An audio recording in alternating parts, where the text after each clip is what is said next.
Lecture du livre de Ellen G. White, intitulé Le ministère de la guérison. Chapitre 12. Chômage et paupérisme. Il est des hommes et des femmes au cœur généreux, que le paupérisme angoisse et qui cherchent avec sollicitude les moyens d'y remédier. Mais comment faire pour aider les chômeurs et les sans-asile à se procurer les commodités les plus élémentaires de l'existence? Telle est la question qui se pose. Ils sont peu nombreux, même parmi les hommes d'État et les éducateurs, ceux qui comprennent les causes qui sont à la base des conditions actuelles de la société. Les gouvernements sont incapables de résoudre les problèmes du paupérisme, de la criminalité croissante ou de l'insécurité des transactions commerciales. Si les hommes étaient attentifs aux enseignements de la parole de Dieu, ils trouveraient une solution à tous ces problèmes. L'Ancien Testament renferme de précieux enseignements concernant le travail et l'assistance aux pauvres. Le plan divin pour Israël. Le dessein de Dieu à l'égard d'Israël était que chaque famille possédât une maison et ait assez de terres cultivables pour assurer sa subsistance. Ce système fournissait à chacun les moyens de mener une vie active, utile et indépendante. Aucune organisation humaine ne peut améliorer ce dessein.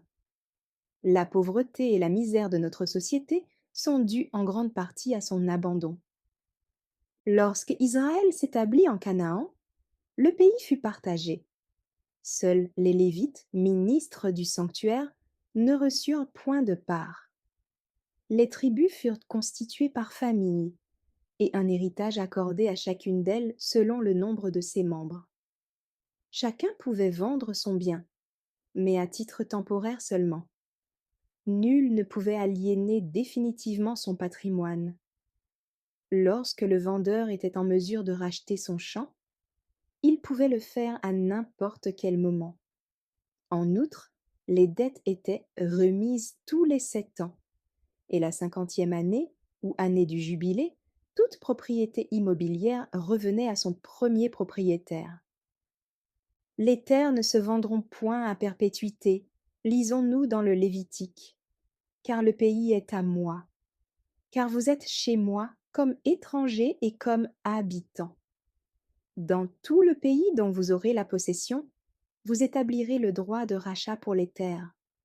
Si ton frère devient pauvre et vend une portion de sa propriété, celui qui a le droit de rachat, son plus proche parent, viendra et rachètera ce qu'a vendu son frère. Si un homme se procure lui-même de quoi faire son rachat, il retournera dans sa propriété et l'acquéreur en sortira. S'il ne trouve pas de quoi lui faire cette restitution, ce qu'il a vendu restera entre les mains de l'acquéreur jusqu'à l'année du jubilé. Lévitique 25, versets 23 à 28. Vous sanctifierez la 50e année, vous publierez la liberté dans le pays pour tous ses habitants. Ce sera pour vous le jubilé. Chacun de vous retournera dans sa propriété, et chacun de vous retournera dans sa famille. Verset 10. Ainsi le patrimoine de chaque famille était protégé, et cette sage mesure constituait une garantie contre les extrêmes de la richesse et de la pauvreté. Enseignement industriel. En Israël, le travail manuel était considéré comme un devoir. Chaque père de famille devait apprendre un métier à ses fils. Les hommes les plus éminents savaient travailler de leurs mains. Quant aux femmes, il fallait qu'elles connussent tous les devoirs de la maîtresse de maison, et l'habileté dans le travail domestique était en honneur chez celles qui faisaient partie de la meilleure société. On enseignait différents métiers dans les écoles des prophètes, et beaucoup d'étudiants pourvoyaient à leurs besoins par le travail manuel. L'assistance aux pauvres. Néanmoins, cette organisation ne supprimait pas complètement la pauvreté. Cela n'entrait d'ailleurs pas dans le dessein de Dieu, car celle-ci est un moyen dont il se sert pour former les caractères. Il y aura toujours des indigents dans le pays. Lisons-nous dans l'Écriture. C'est pourquoi je te donne ce commandement. Tu ouvriras ta main à ton frère, au pauvre et à l'indigent dans ton pays. Deutéronome 15, verset 11. S'il y a chez toi quelque indigent d'entre tes frères, dans l'une de tes portes, au pays que l'Éternel, ton Dieu, te donne, tu n'endurciras point ton cœur, et tu ne fermeras point ta main devant ton frère indigent, mais tu lui ouvriras ta main, et tu lui prêteras de quoi pourvoir à ses besoins. Versets 7 et 8. Si ton frère devient pauvre, et que sa main fléchisse près de toi, tu le soutiendras. Tu feras de même pour celui qui est étranger et qui demeure dans le pays, afin qu'il vive avec toi. Lévitique 25, verset 35. Quand vous ferez la moisson dans votre pays, tu laisseras un coin de ton champ, sans le moissonner. Quand tu moissonneras ton champ, et que tu auras oublié une gerbe dans le champ, tu ne retourneras point la prendre. Quand tu secoueras tes oliviers, tu ne cueilleras point ensuite les fruits restés aux branches. Quand tu vendangeras ta vigne, tu ne cueilleras point ensuite les grappes qui y seront restées. Elles seront pour l'étranger, pour l'orphelin et pour la veuve. Lévitique 19, verset 9, Deutéronome 24, verset 19 à 21. Nul ne devait craindre de tomber dans le besoin par sa libéralité. L'obéissance au commandement de Dieu apportait toujours la prospérité. L'Éternel, ton Dieu, est-il encore écrit, te bénira dans tous tes travaux et dans toutes tes entreprises. Tu prêteras à beaucoup de nations et tu n'emprunteras point. Tu domineras sur beaucoup de nations et elles ne domineront point sur toi. Deutéronome 15, versets 10 et 6. Principes commerciaux. La parole de Dieu ne permet pas qu'une classe de la société s'enrichisse par l'oppression ou la souffrance d'une autre. Elle nous apprend à nous mettre à la place d'autrui dans toutes nos entreprises et à ne pas considérer seulement nos propres intérêts, mais aussi ceux des autres. Celui qui profite du malheur de ses semblables ou qui exploite leurs faiblesses ou leurs inconséquences transgresse à la fois les principes et les préceptes de l'Écriture sainte. Tu ne porteras point atteinte aux droits de l'étranger et de l'orphelin, et tu ne prendras point en gage le vêtement de la veuve. Si tu fais à ton prochain un prêt quelconque, tu n'entreras point dans sa maison pour te saisir de son gage. Tu resteras dehors, et celui à qui tu fais le prêt t'apportera le gage dehors. Si cet homme est pauvre, tu ne te coucheras point en retenant son gage. Si tu prends en gage le vêtement de ton prochain, tu le lui rendras avant le coucher du soleil, car c'est sa seule couverture. Dans quoi coucherait-il? Si vous vendez à votre prochain, ou si vous achetez de votre prochain, qu'aucun de vous ne trompe son frère. Deutéronome 24, versets 17 et 10 à 12. Exode 22, versets 26 et 27. Lévitique 25, verset 14. Vous ne commettrez point d'iniquité ni dans les jugements, ni dans les mesures de dimension, ni dans les poids, ni dans les mesures de capacité. Tu n'auras point dans ton sac 2 sortes de poids, un gros et un petit. Tu n'auras point dans ta maison 2 sortes d'éphas, un grand et un petit. Vous aurez des balances justes, des poids justes, des éphas justes et des injustes. Lévitique 19, verset 35, Deutéronome 25, versets 13 et 14. Donne à celui qui te demande, et ne te détourne pas de celui qui veut emprunter de toi. Le méchant emprunte, et il ne rend pas. Le juste est compatissant, et il donne. Matthieu 5, verset 42, Psaume 37, versets 20 et 1. Donne conseil, fais justice, couvre-nous en plein midi de ton ombre comme de la nuit. Cache ceux que l'on poursuit, ne trahis pas le fugitif. Laisse séjourner chez toi les exilés. Sois pour eux un refuge contre le dévastateur. Ésaïe 16, versets 3 et 4. La règle de vie que Dieu avait donnée à Israël devait servir à toute l'humanité. Si l'on appliquait ces principes aujourd'hui, le monde serait bien différent. Dans les vastes limites de la nature, il y a assez de place pour que tous ceux qui souffrent de la misère puissent trouver un abri, et elle a suffisamment de ressources pour les nourrir. Des trésors sont cachés dans les profondeurs de la terre, et les hommes qui font preuve de courage, de volonté et de persévérance peuvent les recueillir. La culture du sol, que Dieu avait autrefois assignée à l'homme en Éden, permet à des multitudes d'assurer leur subsistance. Confie-toi en l'Éternel et pratique le bien. Aie le pays pour demeure et la fidélité pour pâture. Psaume 37, verset 3. Des milliers et des dizaines de milliers de gens, entassés dans les villes, ne gagnent souvent qu'un salaire dérisoire. Et dans bien des cas, ce salaire ne leur sert même pas à se procurer du pain, mais passe dans la caisse du cabaretier en échange de boissons qui ruinent leur corps et leur âme.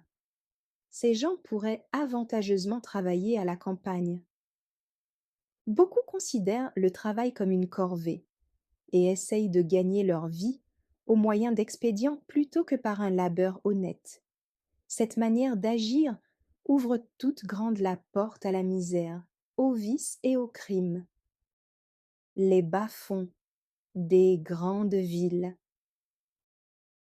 Dans les grandes villes, de nombreux êtres humains reçoivent moins de soins et de considération que les animaux domestiques. Que de familles sont entassées dans de misérables taudis, où les rayons du soleil ne pénètrent jamais. C'est pourtant là que des enfants naissent, grandissent et meurent. Ils ne voient rien des beautés de la nature que Dieu a créées pour nous charmer et élever notre âme. Déguenillés, affamés, ils vivent au milieu du vice et de la dépravation dont ils subissent le contact avilissant et dont leur caractère porte l'empreinte. Ils entendent profaner le nom de Dieu. Un langage grossier, des imprécations et des injures remplissent leurs oreilles. Le relent des liqueurs et la fumée du tabac, les exhalaisons malsaines, la dégradation morale pervertissent leurs sens. Des légions d'adolescents sont ainsi lancés dans la voie du crime et deviennent les ennemis de la société, qui les a abandonnés à la misère et à la dégradation. Cependant, tous les pauvres des bas-fonds des grandes villes ne sont pas dans des conditions morales aussi tristes. On y trouve des hommes et des femmes craignant Dieu qui ont été plongés dans la misère par la maladie ou les procédés malhonnêtes de leurs exploiteurs. Beaucoup de gens intègres et bien intentionnés deviennent pauvres parce qu'ils n'ont pas de métier. Leur ignorance les rend incapables d'affronter les difficultés de l'existence. Attirés par la grande ville et n'y trouvant pas d'emploi, ils subissent l'influence avilissante du vice qu'ils coudoient journellement. Mêlés à la lie de la population et souvent confondus avec elle, ils ne réussissent à éviter la déchéance que par une lutte surhumaine et grâce à la puissance d'en haut. Beaucoup maintiennent leur intégrité, préférant la souffrance au péché. Ces gens ont particulièrement besoin de secours, de sympathie et d'encouragement. Si les pauvres entassés dans les villes allaient habiter la campagne, ils pourraient non seulement y gagner leur vie, mais y trouver la santé et le bonheur qu'ils ne connaissent pas aujourd'hui. Un travail ardu, une nourriture frugale, une économie rigoureuse, parfois des difficultés et des privations seraient leur lot. Mais quelle bénédiction pour eux de quitter la ville, sa misère, ses tentations, ses incitations au mal, ses crimes, pour vivre dans la quiétude, la paix et la pureté. Pour beaucoup d'habitants, des villes qui n'ont pas un pouce d'herbe verte où poser le pied, qui, année après année, n'ont pour tout horizon que des rues étroites, des cours sales, des murs et des pavés, et pour ciel des nuages de poussière et de fumée, la vie à la campagne, au milieu des prés verdoyants, des bois et des collines, sous un ciel resplendissant de clarté, dans une atmosphère pure et vivifiante, serait un avant-goût du ciel. Affranchi dans une large mesure du contact et de la dépendance des hommes, éloigné des coutumes et des pratiques perverses du monde, de ses amusements malsains, il subirait l'influence bienfaisante de la nature.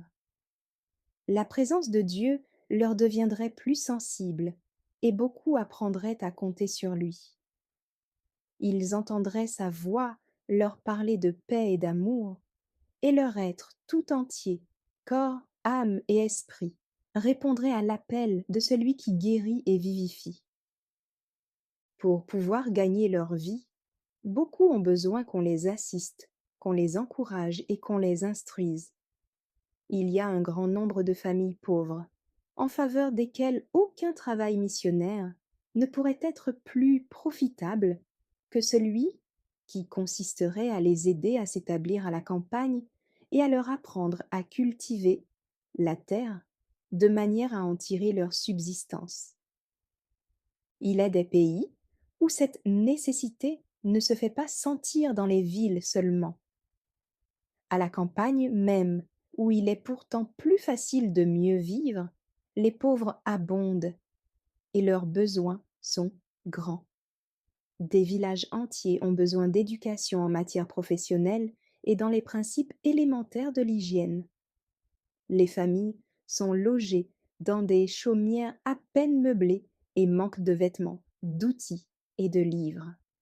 Elles sont privées de tout confort et tout progrès intellectuel leur est impossible. Des esprits obtus, des corps faibles et difformes trahissent une funeste hérédité et des habitudes pernicieuses. Il faut que la formation de ces gens commence par les premiers éléments. Ils ont mené une vie indolente et vicieuse, et ils doivent contracter des habitudes de travail et de pureté. Mais comment pourront-ils comprendre la nécessité de se perfectionner? Comment concevront-ils un idéal plus élevé? Comment les aider à se relever? Que faire là où prévaut la pauvreté? L'œuvre est certainement difficile. Elle ne s'accomplira jamais, à moins que ceux qui l'entreprendront ne soient assistés par une puissance supérieure. La volonté de Dieu est que riches et pauvres soient étroitement unis par les liens de la sympathie et de l'entraide. Ceux qui possèdent des moyens et des talents doivent les employer à soulager leurs semblables.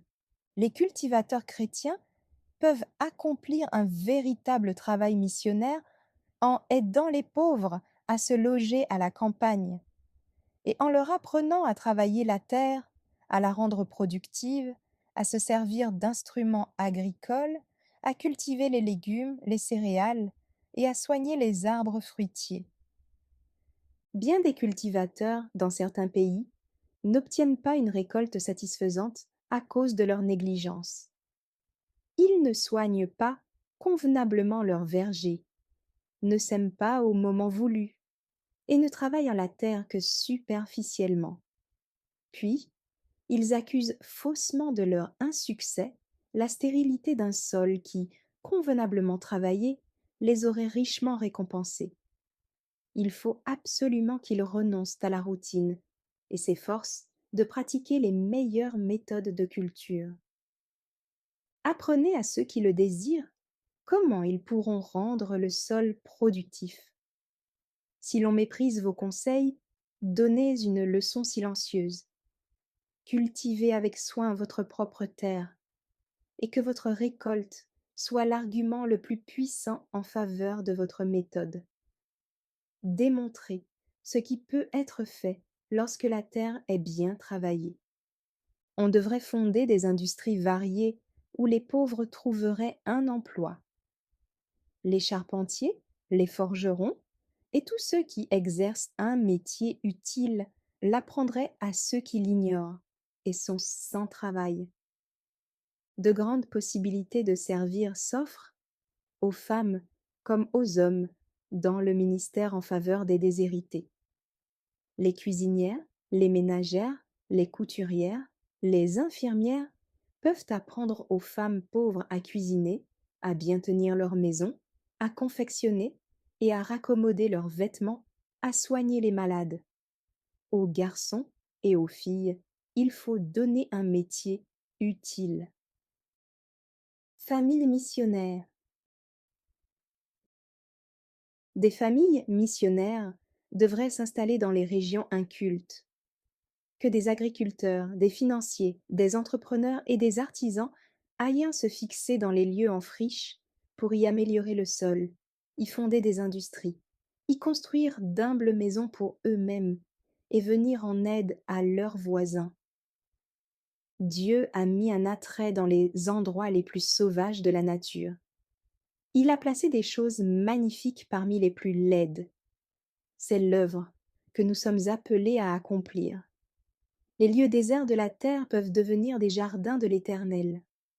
En ce jour-là, les sourds entendront les paroles du livre, et délivrés de l'obscurité et des ténèbres, les yeux des aveugles verront. Les malheureux se réjouiront de plus en plus en l'Éternel, et les pauvres feront du Saint d'Israël le sujet de leur allégresse. Ésaïe 29, versets 18 et 19. Nous pouvons souvent venir en aide aux pauvres en leur enseignant quelque chose de pratique. Généralement, ceux qui n'ont pas appris à travailler manquent d'initiative, de persévérance, d'économie et de renoncement. Ils ne savent pas se tirer d'embarras. Par manque de soins et de jugement, ils gaspillent souvent ce qui suffirait à leur assurer le confort. Le champ que défriche le pauvre donne une nourriture abondante, mais elle périt par défaut de justice. Proverbe 13, verset 23. Il y a telle manière de donner aux pauvres qui leur fait du tort, c'est celle qui leur apprend à compter sur les autres. C'est ainsi que l'on encourage l'égoïsme et l'incurie, que l'on conduit à la paresse, à la prodigalité et à l'intempérance. Nul n'a le droit de dépendre d'autrui s'il peut gagner sa subsistance. Ceux qui croient que le seul fait d'exister leur donne le droit d'exiger que la société subvienne à leur entretien excusent par là même le mensonge, la fraude et le vol. Le monde n'est pas tenu de nourrir celui qui ne fait rien du tout en étant capable de gagner sa vie. La véritable charité consiste à aider les indigents à pourvoir eux-mêmes à leurs moyens d'existence. Si quelqu'un frappe à notre porte et nous demande du pain, nous devons satisfaire sa faim. Sa pauvreté est peut-être la conséquence du malheur. Mais la vraie bienfaisance consiste en autre chose encore qu'à donner. Elle exige que nous nous intéressions sincèrement à la prospérité de nos semblables, que nous cherchions à comprendre les besoins de ceux qui sont dans la détresse et à leur apporter le secours qui leur est le plus nécessaire. Donner son temps, ses forces, sa pensée, c'est bien plus que de donner simplement de l'argent. Mais c'est là la véritable charité. Ceux auxquels on enseigne à gagner ce qu'ils reçoivent apprennent plus aisément à en tirer le meilleur parti et deviennent capables non seulement de pourvoir à leurs besoins, mais de venir en aide à d'autres. Faites comprendre l'importance des devoirs de la vie à ceux qui laissent passer les occasions de faire le bien. Montrez-leur que la religion de la Bible ne fait pas de l'homme un oisif. Le Christ a toujours encouragé le travail. Pourquoi vous tenez-vous ici tout le jour sans rien faire demandait-il. Et, s'adressant aux indolents, il faut que je fasse, tandis qu'il est jour, les œuvres de celui qui m'a envoyé. La nuit vient, où personne ne peut travailler. Matthieu 20, verset 6, Jean 9, verset 4. Tous ont le privilège d'offrir au monde, par leur conduite et leurs habitudes d'ordre, par une vie de famille exemplaire, une démonstration de ce que l'Évangile peut faire pour ceux qui lui obéissent. Le Christ est venu ici-bas pour nous montrer à quoi nous pouvons arriver. Il s'attend que ceux qui le suivent soient des modèles dans toutes les circonstances de la vie. Il désire que l'attouchement divin se remarque dans les choses extérieures. Nos familles devraient être des exemples vivants. Que le travail, la propreté, le bon goût, la culture y prennent la place de l'indolence, de la malpropreté, du désordre et de la grossièreté. Par notre conduite, nous pouvons apprendre aux autres à discerner ce qui est encore déplaisant en eux ou autour d'eux, et avec beaucoup de courtoisie chrétienne, les encourager à se perfectionner. En leur témoignant de l'intérêt, nous aurons ainsi l'occasion de leur montrer comment dépenser leur énergie pour les choses les plus utiles. Espoir et courage. Nous ne pouvons rien faire sans courage et sans persévérance. Parlez donc de courage et d'espoir aux pauvres et à ceux qui perdent confiance. Si cela est nécessaire, donnez-leur des preuves tangibles de votre intérêt dans les moments difficiles. Il leur est pénible de s'entendre faire des remontrances ou proposer des exemples. N'oubliez pas que la bonté fait plus que la censure. Faites-leur comprendre que vous désirez leur bien et que vous êtes prêt à leur venir en aide. S'ils se trompent en quelque chose, ne vous hâtez pas de les juger. Les leçons de simplicité, de renoncement et d'économie indispensables aux pauvres leur semblent souvent désagréables et difficiles à comprendre. L'exemple et l'esprit du monde encouragent constamment l'orgueil, la vanité, les plaisirs égoïstes, la prodigalité et la paresse. Ces maux entraînent des milliers de gens au dénuement et en empêchent des milliers d'autres de sortir de la misère et de la déchéance. Il faut encourager les pauvres à résister à ces influences. Jésus est venu ici-bas dans l'humilité. Il était de naissance obscure, lui, la majesté du ciel, le roi de gloire, le chef des armées angéliques. Il s'humilia jusqu'à revêtir notre nature, à choisir la pauvreté, et n'eut aucun avantage sur les pauvres. Les labeurs, les souffrances et les privations furent son lot de chaque jour. Les renards ont des tanières, disait-il, et les oiseaux du ciel ont des nids. Mais le Fils de l'homme n'a pas où reposer sa tête. Jésus n'a pas recherché les applaudissements ou l'admiration des hommes. Il n'a commandé aucune armée et n'a régné sur aucun royaume de ce monde. Il n'a pas flatté les riches et les puissants pour en obtenir des faveurs et n'a jamais revendiqué une position parmi les chefs de sa nation. Il se plaisait au milieu des humbles. Il réduisit à néant les distinctions artificielles de la société et ignora l'aristocratie de la naissance, de la richesse, du talent et de l'érudition. Le Sauveur était le prince du ciel, et cependant il ne choisit pas ses disciples parmi les docteurs de la loi, les chefs du peuple, les scribes et les pharisiens.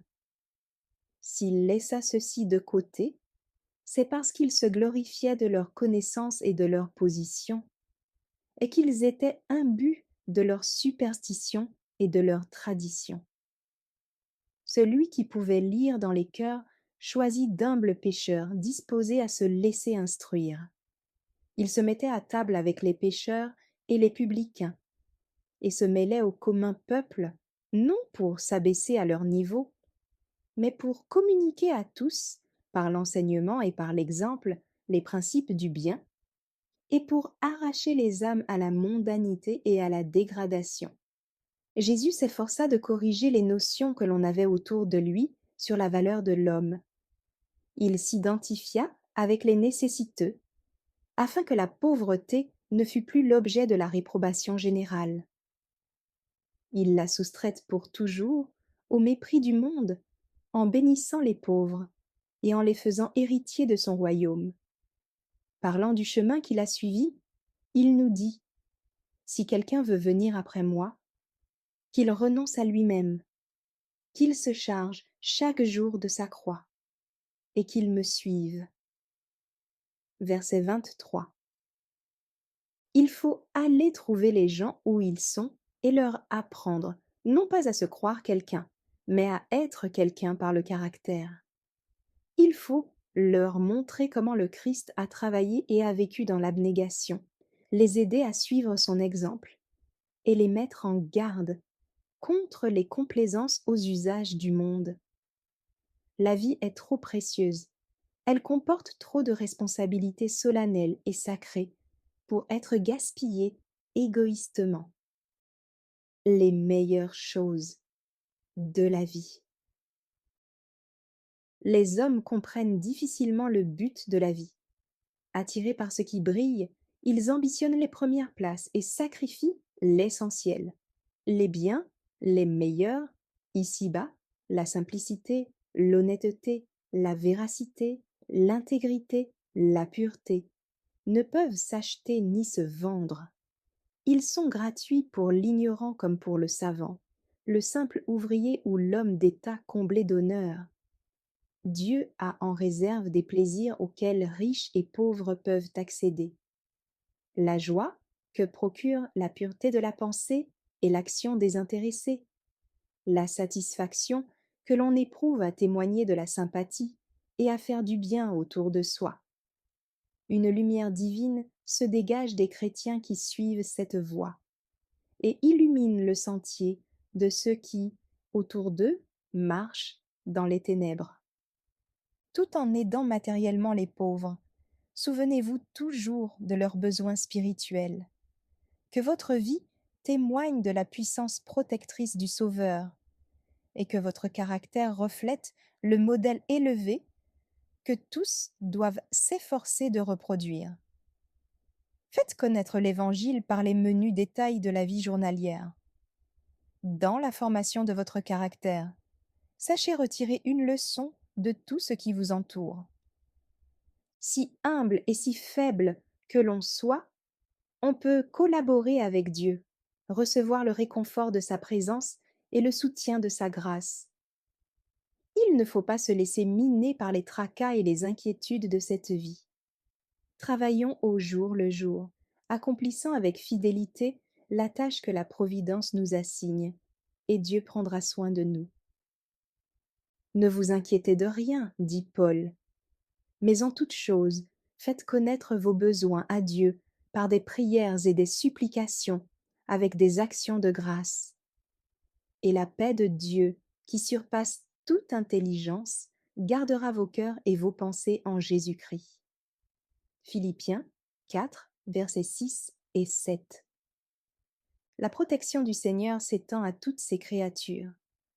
Il les aime et ne fait entre elles aucune différence, si ce n'est par une pitié plus tendre pour celles qui ont à supporter les plus lourds fardeaux de la vie.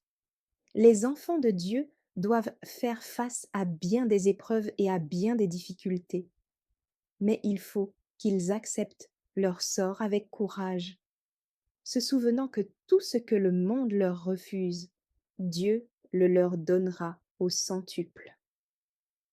C'est dans les moments difficiles que Dieu révèle sa puissance et sa sagesse, et répond à l'humble prière.